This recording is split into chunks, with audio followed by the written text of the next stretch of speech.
Quite often when we come back in to revisit some of the weekly races that we get in Test Drive, I personally, have a lot of fun trying to improve the times I've set on some races, improve the tune, and improve the build. And this week's obviously posed the same kind of thought process. Set the original time, perhaps in a stock vehicle, then come back, tune it, add parts to the car, and try and improve the time. But I've had such an infuriating time trying to break certain... what lane was that taxi in? I've had a lot of issues trying to break the certain times that I have managed to set here. So I'm going to jump over to the race I'm in love with my car. In the 1967 Mustang, which I do love, it gave us a good opportunity, a max RPO 380 on a nighttime circuit lap. It's two laps in this race, of course. Now we can look at that leaderboard initially here. Let me just quickly move the camera out of the way. And we can see some interesting times. 1 minute 20 by Deathers, 1:23 Jason, 1:24 Vince, 1:26 Asai Yunon, 1:26 Eli, 1:27 from Paku. We can see where the times are set there. But trying to break some of these times is incredibly difficult. Phenomenal times on the board. Nothing taken away from you guys. I look up towards that top 10 Jetstream there with the 131. Done a little session previously with Jetstream. Now, there's some fantastic times, but we can see that everybody is now starting to set relative times. And trying to break some of these limits, I've found such an issue with, whether it's down to the level of ability in game. Obviously some people much more capable than others, just looking at the top times on that leaderboard with the 120s, the 123s. Some people are really switched in with this one. The only time I've personally set a 1 minute 40, almost a stock vehicle. So coming into this, I genuinely spent so much time on this race, close to about an hour and a half, maybe even up towards 2 hours on this very race, going away, tuning the car, changing the parts, finding the right build, and I physically could not break the certain barrier that I had in this race. I'll reveal that later, along with the tune and the parts supplied. But we'll have a quick focus on the race itself. Down into turn 1, coming there with plenty speed, nice and tight to the inside wall, tapping on the handbrake, letting the back end of the Mustang flow round on us, cutting across the track just here between the lamppost and the tree. Carry as much speed as we can forward into the first little bit of the chicane here. Again, managing to carry plenty speed, staying off the railings. A relatively good braking zone, nice and tight to that wall again. Let the back end of it flow around and try to push forward. Now, a lot of people cut left there through the barrier. It's just too risky for me. Tapping the barrier or the wall is going to bring us to a dead stop. Crossing the start finish line, 48 seconds for lap number 1. We know we need to improve, but this time we've got a flying start to lap 2 opposed to the standing start for lap 1. Far too ambitious coming into turn 1 there, but we still managed to carry over a relative amount of speed. We'll push forward, we'll complete off lap number 2 again, cutting across between the tree and the lamppost. Try to carry all of that momentum through the chicane here once again. Nice and tight to that inside railing, pick our braking zone. Nice and tight to the wall once again there. Let the back end flow around up into second gear, get that traction and push forward to the roundabout. Yes, I know we can cut that tight, but I just choose not to. I think it's too risky. Cross the start finish line. What kind of time do we manage to set? Where do we manage to place in the leaderboard, and where do I find the big stumbling block? Well, I find it at 1 minute 31. Much like many other people here, I genuinely spent so much time and I could not advance further than 15th with that 1 minute 31.59. Mighty close to the top 10. You know, what is that? Half a second in it.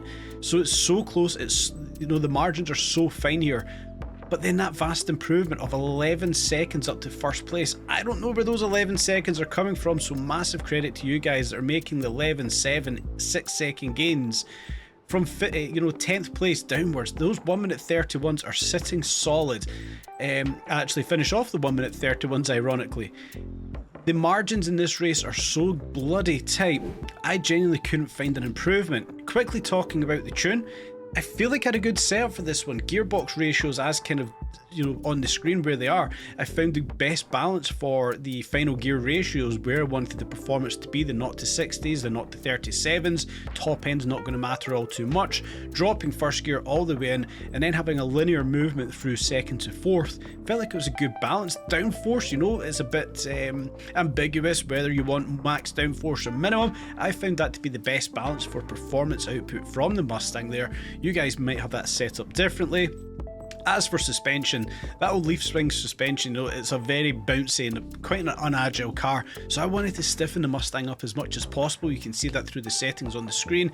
I kind of wanted to stabilize the Mustang as much as possible with it switching left and right. I wanted to try and make it very stable. Over towards the handling aspect now, it's pretty much a copy and paste exercise. Talk about the rear differential, anti-roll bars, a little bit more lenient on these ones, wanting a little bit of movement there, not wanting it to be that stiff that it becomes uncontrollable. Kicking the front and rear wheels in, -2% camber, obviously going to help with some of those corners that we do have there. Then of course we can move down, we can talk about the tire pressures at 5.5 bar. It's kind of like a go-to for me now for some of the road racing. And then lastly the brakes, shout out to Vince once again, using that -1000% brake pressure. Massive improvement, don't feel the brakes locking up at all. It has been a new go-to for me personally, but with 419 horsepower and a massive 744 torque, it is very hard to control this one.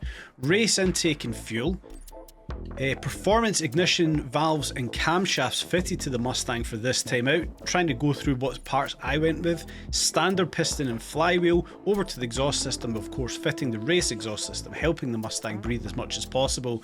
And then we can obviously take a look at the turbocharger. I went with the powerful turbo, not using bi-turbo, although we would save RP to an extent. I just don't use the bi-turbo in game. I don't think it's worthwhile. Could have went with responsive, saved some RP there, used it elsewhere, but I stuck with the performance turbo. Felt good. Standard brakes applied to this one. I would like better brakes, but the standard brakes, considering the power, the RP that we have there, they did feel alright. Of course, using that glitch with the all-road suspension, saving 20 RP points there we could use elsewhere. We'd love to have track suspension, but that glitch works very well when trying to tune the cars. Gearbox, of course, standard gearbox, would use too much RP trying to fit anything else. Over to the transmission, well, putting the race spec transmission into this one helped the gear changes, which are quite lackluster on this car with it being a 1960s build. That was a big improvement in my opinion. Standard chassis, standard aero kit at this RP level, I don't see the desire for those. Of course, semi-slick tires, trying to get some traction underneath the Mustang. That was a must. I had to have the standard tires, the semi-slick tires fitted to this one. And then lastly, keeping the stock ECU. But with 744 Newton meters of torque, I wanted to try and get that down, and I couldn't get it down to a reasonable level to try and help this deliver the power better. I would have liked less torque where that was sitting and maybe concentrate on the handling of the Mustang more, but perhaps you guys have got a better tune built than I have. Please let me know in the comments section. An incredibly difficult race, but also an incredibly fun one. I genuinely, although very frustrated, had so much fun racing the 67 Mustang, which on the interior cam sounds fantastic. Again, I love classic cars and I love racing classic cars in this game. The Mustang has to be up there with the rest of them. Another fantastic series of weekly live events from TDU. We'll be back tomorrow covering off the latest drop and the next